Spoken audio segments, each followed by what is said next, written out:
ही रहे फ्लाइंग सिख मिल्खा सिंह। 91 साल की उम्र में अंतिम सांसें ली हैं। कोरोना संक्रमित होने के बाद चंडीगढ़ के अस्पताल में चल रहा था इलाज। 5 दिन पहले पत्नी की हुई थी मृत्यु। परिवार ने दी मिल्खा सिंह के निधन की खबर। चंडीगढ़ के अस्पताल के डॉक्टरों और नर्सिंग स्टाफ की कोशिशों के लिए जताया आभार। 5 दिन पहले कोरोना से मिल्खा सिंह की पत्नी का भी हुआ था निधन। मिल्खा के निधन की खबर से देश भर में शोक की लहर। पीएम मोदी ने ट्वीट करके श्रद्धांजलि दी है। लिखा, हमने एक महान खिलाड़ी खो दिया। गृह मंत्री अमित शाह और सीएम शिवराज सिंह ने भी किया है नमन। फ्लाइंग सिख के नाम से प्रसिद्ध मिल्खा सिंह ने ट्रैक इवेंट में भी भारत के लिए जीते थे कई पदक। 3 बार ओलंपिक खेलों में किया था भारत का प्रतिनिधित्व। पाकिस्तान के जनरल अयूब खान फ्लाइंग सिख कहकर सम्मानित कर चुके थे। छत्तीसगढ़ के सीएम भूपेश बघेल आज कांकेर और नारायणपुर जिले को 222 करोड़ के 34 लाख रुपए की लागत से 275 विकास कार्यों की सौगात देंगे। मुख्यमंत्री भूपेश बघेल कांकेर जिले में 105 करोड़ 23 लाख रुपए की लागत से 38 कार्यों का लोकार्पण, 47 करोड़ 36 लाख रुपए की लागत से 107 कार्यों का भूमि पूजन करेंगे। नारायणपुर जिले में 29 करोड़ 56 लाख रुपए की लागत के 38 कार्यों का लोकार्पण और 40 करोड़ 19 लाख रुपए के 92 कार्यों का भूमि पूजन भी करेंगे। कोरबा जिले को सीएम भूपेश बघेल ने 104 करोड़ की सौगात दी है। वर्चुअली आयोजित कार्यक्रम में सीएम ने 93 विकास कार्यों का लोकार्पण शिलान्यास भी किया है। सीएम के साथ मंत्री टीएस सिंहदेव, रविंद्र चौबे, प्रेमसाद सिंह टेकाम, अनिल भेड़िया भी मौजूद रहे।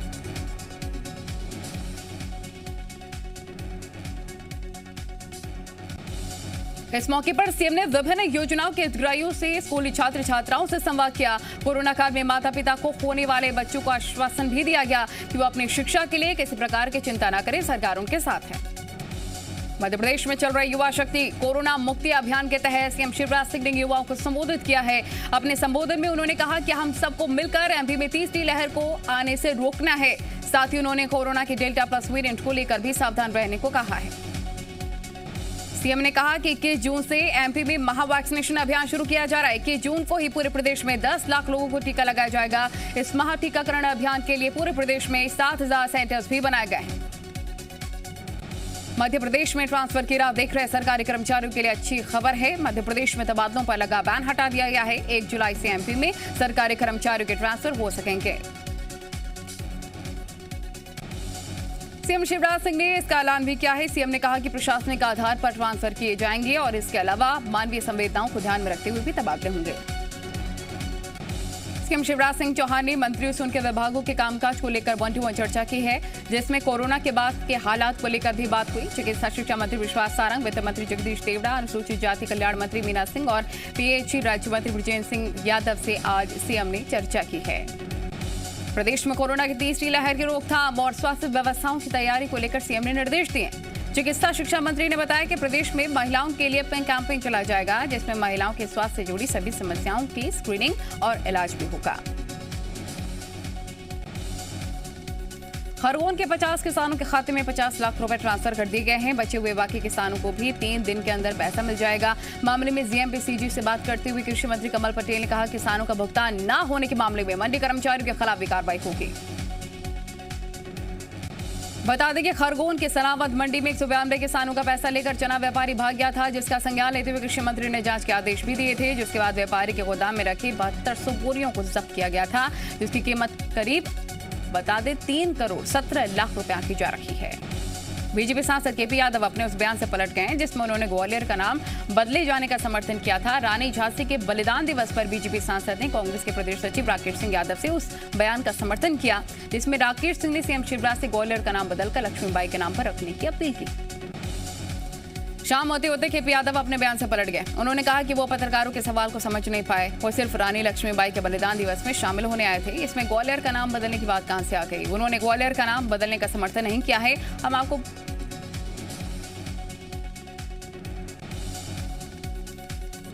ग्वालियर चंबल अंचल में कोरोना की तीसरी लहर से निपटने के लिए केंद्रीय मंत्री नरेंद्र सिंह तोमर ने प्रशासन को मेडिकल उपकरण भी दिए हैं, जिसमें ऑक्सीजन कंसंट्रेटर, फोमीटर, सिलेंडर और पोर्टेबल एक्सरे मशीन जैसे उपकरण भी शामिल हैं। ग्वालियर का नाम रानी लक्ष्मीबाई के नाम पर करने की कांग्रेस की मांग को लेकर उन्होंने कहा कि कांग्रेस की ये मांग हास्यास्पद है। जैसा नेता वैसे ही कांग्रेस होती चली जा रही है। नए कृषि कानूनों पर सरकार पीछे नहीं हटेगी। इसको लेकर ग्वालियर पहुंचे कृषि मंत्री नरेंद्र सिंह तोमर ने संदेश दिए। उन्होंने कहा कि आंदोलन कर रहे लोगों से बातचीत को तैयार हैं। कोई भी किसान यूनियन आधी रात को बात करें तो हम तैयार हैं। छत्तीसगढ़ में नर्सिंग के छात्रों की 2 साल से परीक्षा नहीं हुई, जिसको लेकर रायपुर में जेसीसीजी के साथ मिलकर नर्सिंग के छात्रों ने प्रदर्शन किया। सीएम हाउस का घेराव करने जा रहे छात्रों को पुलिस ने रास्ते में रोक लिया। छात्र सड़क पर ही धरने पर बैठ गए। छात्रों के मुताबिक 2 साल से कोई भी परीक्षा नहीं हुई है, न ही दूसरे राज्यों की तरह जनरल प्रमोशन दिया गया है, जिसकी वजह से प्रदेश के करीब 35,000 छात्रों का भविष्य खतरे में। आजादी के 75 साल पूरे होने पर अमृत महोत्सव मनाया जा रहा है। इसी कड़ी में ऐतिहासिक संस्कृति मंत्रालय की तरफ से झंडा सत्याग्रह में शुभारंभ जबलपुर से किया गया है, साथ ही जिसमें केंद्रीय मंत्री प्रहलाद पटेल ने भी हिस्सा लिया। झंडा सत्याग्रह तुलाराम चौक से शुरू होकर टाउन हॉल तक गया।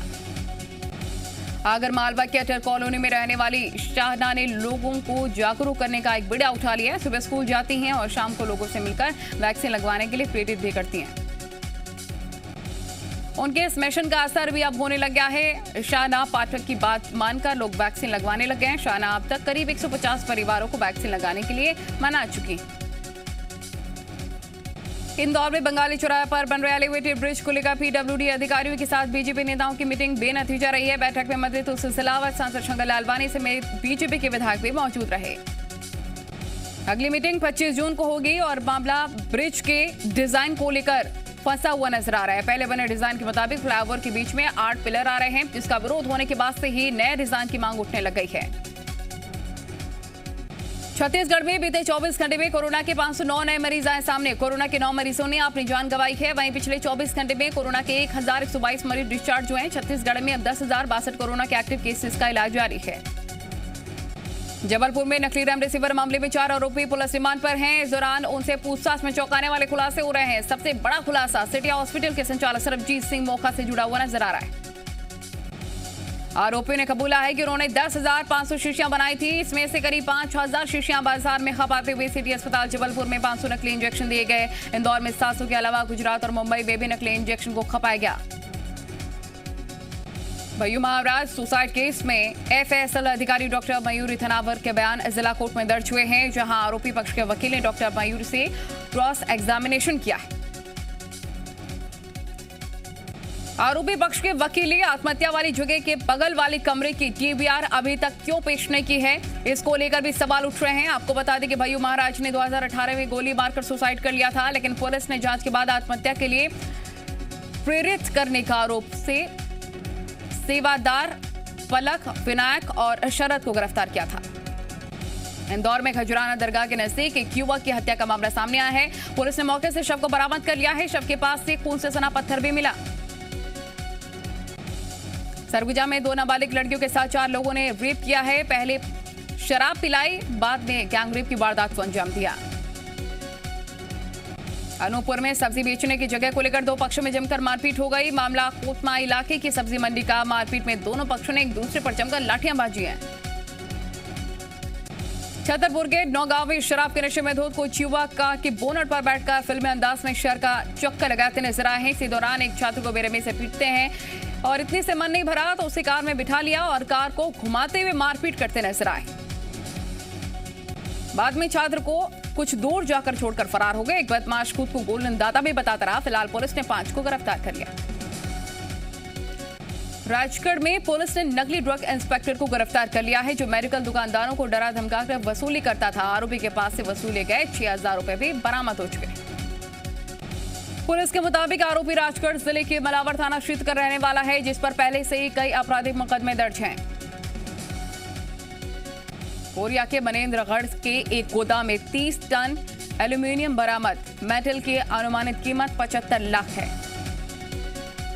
सिवनी में पिछले 4 महीने से धर्मांतरण कराने के आरोप में फरार महिला गिरफ्तार। महिला पर पैसे देकर धर्मांतरण करने का आरोप लगा। जबलपुर में पुलिस ने एम्बुलेंस से 21 पेटी अंग्रेजी शराब बरामद कर ली है। मुखबिर की सूचना पर पुलिस ने एम्बुलेंस को रोका है तो एम्बुलेंस चालक कट मारते हुए वहां से भाग निकला, जिसके बाद अन्य थानों की पुलिस को भी सूचना दी गई है। पुलिस की सख्ती को देखते हुए ड्राइवर गौड नदी के पुल पर एम्बुलेंस छोड़कर फरार हो गया। फिलहाल बता दें आपको, शराब और एम्बुलेंस को जब्त कर लिया गया है और आरोपी ड्राइवर और एम्बुलेंस वाहन के मालिक की तलाश भी जारी है। मध्य प्रदेश बीजेपी संगठन के महामंत्री सुहास भगत के नाम से भी फर्जी फेसबुक अकाउंट बनाया गया है और उनके नाम से उनके परिचितों से रुपए मांगे जा रहे थे। बीजेपी नेता ने क्राइम ब्रांच में अज्ञात के खिलाफ मुकदमा दर्ज कराया। साइबर क्राइम टीम अब मामले की जांच कर रही है। डिंडौरी के कुटराई ग्राम पंचायत में 7 पीड़ित परिवारों को मुख्यमंत्री अंत्येष्टि योजना का लाभ नहीं मिला है। पीड़ित परिवारों को 5,000 रुपए की आर्थिक सहायता की जा रही थी, लेकिन अधिकारियों की लापरवाही से योजना का हाल बेहाल है। उज्जैन में ग्रामीणों से करोड़ों की ठगी का मामला सामने आया है और दानाखेड़ा थाना पहुंचकर मनीषा अंजना ने 2 सगे भाई आनंद और धर्मेंद्र फटोल पर ग्रामीणों से करोड़ों की ठगी का आरोप लगाया। पीड़ित के मुताबिक दोनों भाइयों ने व्हाट्सएप के जरिए व्यापार क्रेडिट नाम पर लोगों से संपर्क किया है और ठगी की है। व्यापारियों ने दोनों आरोपियों पर 50 लाख का इनाम भी रखा। मामले में पुलिस का कहना है कि अभी तक सिर्फ एक ही की शिकायत आई है, जिसके आधार पर जांच पड़ताल शुरू कर दी गई है।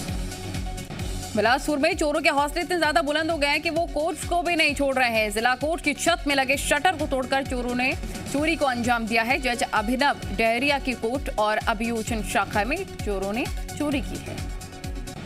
सूचना पर पुलिस अधिकारियों ने पहुंचकर जांच पड़ताल की और फिंगरप्रिंट एक्सपर्ट और डॉग स्क्वाड की मदद से जांच की जा रही है। आशंका जताई जा रही है कि चोरों ने दस्तावेज से छेड़खानी की।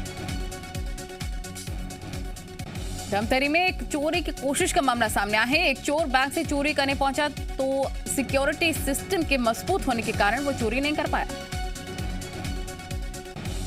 आरोपी चंदन साहू शटर तोड़कर बैंक के अंदर घुसा, लेकिन लाख कोशिशों के बावजूद भी बैंक के सिक्योरिटी सिस्टम को वो तोड़ नहीं पाया। उसी दौरान गश्त पर निकली पुलिस ने उसे गिरफ्तार कर लिया। पुलिस को चोर के पास से सब्बल और चोरी में इस्तेमाल होने वाले कुछ लोहे का सामान भी बरामद हो गया।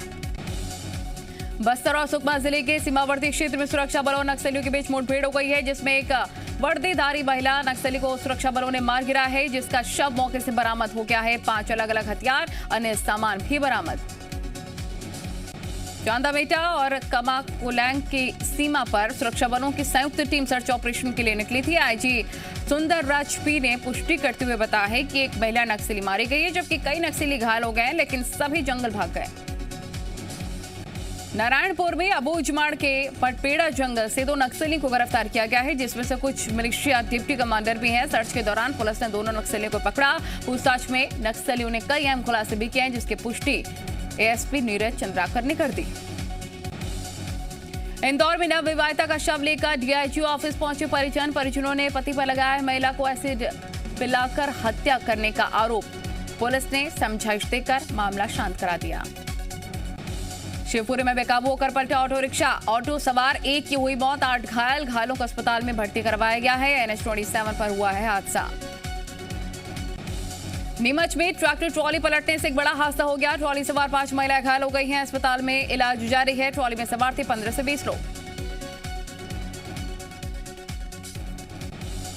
धमतरी में एक इको गाड़ी 2 ट्रकों के बीच दब गई। इको गाड़ी के आगे चल रहा था एक ट्रक, पीछे से दूसरे ट्रक ने मारी टक्कर। एक महिला को आई गंभीर चोट। गाड़ी से सभी लोगों को सुरक्षित निकाला गया। धार के पीतापुर सेक्टर 1 में थर्माकोल बनाने वाली फैक्ट्री में आग लगने से हड़कंप मच गया है। आग इतनी ज्यादा भीषण थी कि आसपास के क्षेत्र में सिर्फ धुएं के गुबार नजर आ रहे थे। सूचना पर मौके पर पहुंची फायर ब्रिगेड की 4 गाड़ियों ने कड़ी मशक्कत के बाद आग पर काबू पा लिया। फिलहाल जनहानि की कोई खबर नहीं है। आग लगने के कारण स्पष्ट नहीं। बैतूल में ग्रामीण क्षेत्रों के हालात काफी बदतर हैं। आजादी के इतने सालों बावजूद भी गांव में मूलभूत सुविधाएं नहीं है। विकासखंड भीमपुर के वनग्राम पालंगा में भी हालात ऐसे ही हैं, जहां न बिजली है, न पानी और न पर्याप्त शिक्षा की सुविधा। गांव में खंभे तो हैं, लेकिन उन पर बिजली नहीं आ रही है। मिडिल स्कूल में पढ़ाई के लिए बच्चे 20 किलोमीटर दूर जा रहे हैं। सिवनी जिले में निर्माणाधीन ब्रॉडगेज रेल लाइन का काम धीमी रफ्तार से होने से लोगों को दिक्कतों का सामना करना पड़ रहा है। मातृधाम में विकोरे जाने वाला मार्ग बारिश के चलते कीचड़ में तब्दील हो गया है। खराब रास्ता होने से लोग फिसलकर हादसे का शिकार भी हो रहे हैं।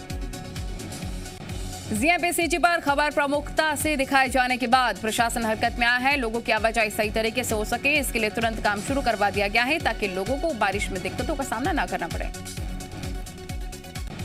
दमोह के तेजगढ़ में किसान की खुदकुशी के बाद जमकर हंगामा देखने को मिला। नाराज लोगों ने शव को सड़क पर रखकर चक्का जाम लगा दिया है, जिसके बाद मौके पर पहुंचे पुलिस अधिकारियों ने समझाया है और किसी तरह से मामले को शांत कराया।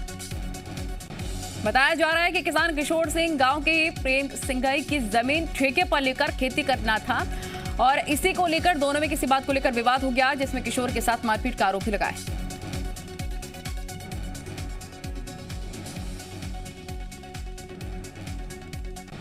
पेंड्रा की जोगीसार ग्राम पंचायत में बड़ी लापरवाही देखने को मिली है, जहां पर पुल का निर्माण तो हो चुका है, लेकिन पुल को अप्रोच रोड से अभी तक नहीं जोड़ा गया है, जिससे ग्रामीण बारिश के मौसम में नाले को पार नहीं कर सकते।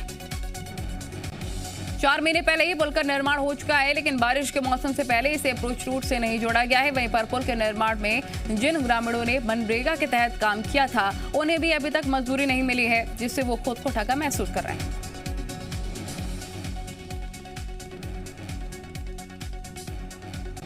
अनूपपुर के दखल वेयरहाउस में बड़ी लापरवाही देखने को मिली। यहां पर खुले आसमान में रखा धान भीग रहा है और अधिकारी लापरवाह बने हुए हैं। हालात ऐसे हो गए हैं कि बारिश के पानी में धान गीले होने और पानी जमा होने पर धान उगने लग गया है। देश के लिए प्राण वायु दाता बना है भिलाई स्टील प्लांट। 5 अगस्त 2020 से 15 जून 2021 तक की 33,681 टन लिक्विड ऑक्सीजन की सप्लाई एमपी से लेकर तमिलनाडु तक पहुंचाई ऑक्सीजन। रतलाम में करीब 2 घंटे भारी बारिश हुई है। तेज बारिश की वजह से शहर की कई सड़कें जलमग्न हो गई हैं। उज्जैन से बाबा महाकाल का दरबार अब आम भक्तों के लिए 28 जून से खुलने जा रहा है और इसके लिए 22 जून से स्लॉट की बुकिंग भी शुरू होगी। एक स्लॉट में 500 लोग बाबा महाकाल के दर्शन कर सकते हैं। जिला कलेक्टर आशीष सिंह ने ये जानकारी दी है। प्रवेश के दौरान सख्ती से चेकिंग भी की जाएगी। सभी श्रद्धालुओं को 5-5 के ग्रुप में दर्शन करवाया जाएगा। 28 जून से गेट नंबर 4 और धर्मशाला के गेट से एंट्री होगी। दुनिया भर के देशों में कोरोना के डेल्टा वेरिएंट का खतरा मंडराने लग गया। WHO ने दुनिया भर के देशों को दी चेतावनी। ब्रिटेन के बाद अब जर्मनी में डेल्टा वेरिएंट के अक्टूबर तक पहुंचने के आसार। कोरोना की तीसरी लहर पर एक्सपर्ट्स ने दी चेतावनी। कहा 3 महीने बाद देश में तीसरी लहर की दस्तक, लेकिन पिछली लहर की तुलना में इसे काफी बेहतर तरीके से नियंत्रित किया जा सकता है। 24 जून को केंद्र सरकार की पहल पर जम्मू कश्मीर के सभी राजनीतिक दलों की हो सकती है मीटिंग। विधानसभा चुनाव कराने समेत कई मुद्दों पर हो सकती है बात। शुक्रवार को सूचना प्रौद्योगिकी से जुड़ी संसदीय समिति के सामने पेश हुए ट्विटर के अधिकारी। सोशल मीडिया प्लेटफॉर्म का दुरुपयोग और नागरिकों के अधिकारों की रक्षा से जुड़े मुद्दों को लेकर संसदीय समिति ने किया सवाल। पूछा, नियम का उल्लंघन करने पर जुर्माना क्यों न लगे। गाजियाबाद के लोनी में बुजुर्ग में मारपीट के मामले में एक नया मोड़ सामने आ गया। वीडियो वायरल करने वाला उमैद पहलवान अचानक से गायब हो गया है। मोबाइल बंद होने की वजह से नहीं मिल रही है लोकेशन। 17 जून की शाम आखिरी बार लोकेशन नोएडा में मिली थी। यूपी में जारी ATS का ऑपरेशन रोहिंग्या को भारत भेजने वाले गिरोह के 4 सदस्य गिरफ्तार। मानव तस्करी के साथ ही अवैध दस्तावेज बनवाता था ये गिरोह। मेरठ और बुलंदशहर से 4 रोहिंग्या को भी पुलिस ने गिरफ्तार कर लिया है।